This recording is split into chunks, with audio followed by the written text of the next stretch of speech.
Selanjutnya masuk ke wajib haji yang kedua, mabit di Muzdalifah. Wajib haji yang kedua adalah mabit di Muzdalifah. Secara etimologi, mabit itu ialah menginap atau bermalam. Mondok, mabit.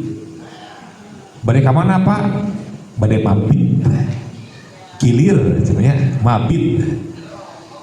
Secara terminologi ialah hadir di Muzdalifah sesaat atau setelah lewat tengah malam sampai dengan terbit fajar tanggal 10 setelah wukuf di Arafah. Jadi mabit di Muzdalifah itu ialah kita berada di daerah di tempat yang bernama Muzdalifah sebentar saja sudah memenuhi syarat. Yang penting setelah melewati tengah malam.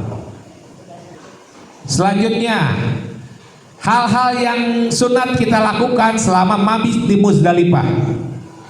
Yang pertama, memperbanyak zikir, doa, qiraah, istighfar dan lain-lain.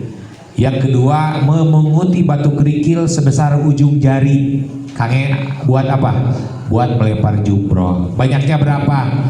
Banyaknya kita persiapkan 70 persiapan. Karena minimal kita mengambil batu itu 49 itu hitungannya 7 lemparan untuk pada tanggal 10, kemudian 7 kali 3 21 kali 2 42 tambah 7 49 gitunya. Jadi pada tanggal 11 kita 21 batu, pada tanggal 12 21 batu, jadi minimal 49 jika kita berniat untuk melakukan nafar awal, meninggalkan Mina pada tanggal 12. Nah, akan tetapi ngambil batu mah maksimal persiapan sampai 70 butir. Dipersiapkan jika dalam satu keadaan kita tidak memungkinkan untuk nafar awal. Karena pernah terjadi ke KBH Nur juga, kita memang merencanakan nafar awal, akan tetapi karena pas saat itu ternyata bis tidak ada bis, tidak ada transportasi untuk mengangkut kita, akhirnya terpaksa kita nafar sani, bermalam satu lagi dan melakukan melempar jumroh pada satu hari lagi pada tanggal 13. Nah, kemudian Bapak Ibu sekalian, kita akan mengenal dengan konsep murur. Konsep murur itu ialah kebijakan dari pemerintah untuk melewatkan bis secara perlahan di Muzdalifah. Jadi masuk Muzdalifah bis telalaunan dan jamaah tetap diam di dalam bis selama berada di Muzdalifah. Tidak turun dari bis. Tadi kita ke definisi mabit di Muzdalifah apa? Hadir sesaat. Yang penting melewati tengah malam. Kalau kita naik di bis itu hadir sesaat tidak? Hadir. Kan tadi dijelaskan baik di Muzdalifah ataupun sewaktu wukuf di Arafah. Hadirnya kita mah terserah mau tiduran, mau berjalan-jalan, mau duduk, mau bebas terserah, yang penting ada pada saat itu ada di tempat itu, gitu. Nah, kalau kita diam di dalam bis itu termasuk jalan-jalan tidak? Termasuk, boleh. Yang penting kita berada di area itu, seperti halnya safari wukuf. Orang melaksanakan wukuf naik ambulan, nggak turun, nggak dibawa ke tenda, karena turun di tenda itu tidak menjadi keharusan. Yang menjadi keharusan apa? Hadir di tempat itu pada saat itu. Nah, di Muzdalifah juga pemerintah Indonesia melalui Nahdlatul Ulama mengusulkan ke Kementerian Agama mengusulkan sistem murur pada tahun kemarin karena terjadi kepadatan luar biasa.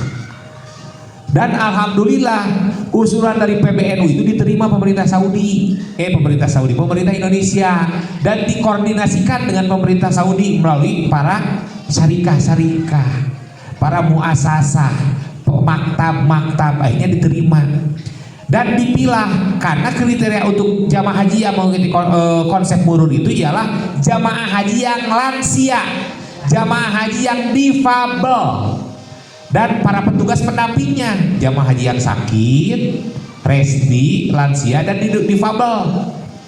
Bukan jamaah nujang-jang waringan seperti kita. Kalau jamaah seperti kita akan diikutkan program secara normal, diangkut dari Arafah menuju Muzdalifah, kemudian disuruh turun di Muzdalifah untuk bermalam sebentar. Akan tetapi bagi jamaah yang lansia, resiko tinggi, dan difabel, itu diangkut dari Arafah didahulukan, kemudian nanti pas melewati tengah malam diam sebentar atau masuk ke area Muzdalifah lalaunan. Yang penting melewati tengah malam. Setelah melewati tengah malam langsung dipulangkan menuju Mina. Hukumnya sah. Itu terbukti efektif mengurangi mobilitas jamaah. Karena jika dalam satu rombongan misalkan 10 orang atau 40 orang, ada satu orang jamaah yang lansia, otomatis semua orang menjadi terbawa lansia. Satu orang lambat, otomatis semua menjadi lambat kan? Mau mungkin ditinggalkan kan? Nah, untuk mengurangi hal seperti itu, maka jamaah yang lansia resiko tinggi itu didahulukan, dipisahkan kendaraannya, sehingga orang-orang anu segar bugar tidak terganggu mobilitasnya. Terkadang tosan, hayu mah dituntun ku abdi, dituntun ku saurang, tapi kan sadayana akhirnya mengikuti, tidak mungkin mendahului kan, gitu. Nah, dipisahkan. Inilah konsep murur dan terbukti berhasil. Di tahun kemarin sudah 2 tahun, sekarang pun insya Allah akan dilakukan konsep murur. Termasuk tanazul. Awalnya tanazul itu ada program yang tidak resmi, sekarang sudah menjadi resmi program negara. Untuk tujuannya mengurangi mobilitas jamaah serta menjaga keselamatan jiwa jamaah.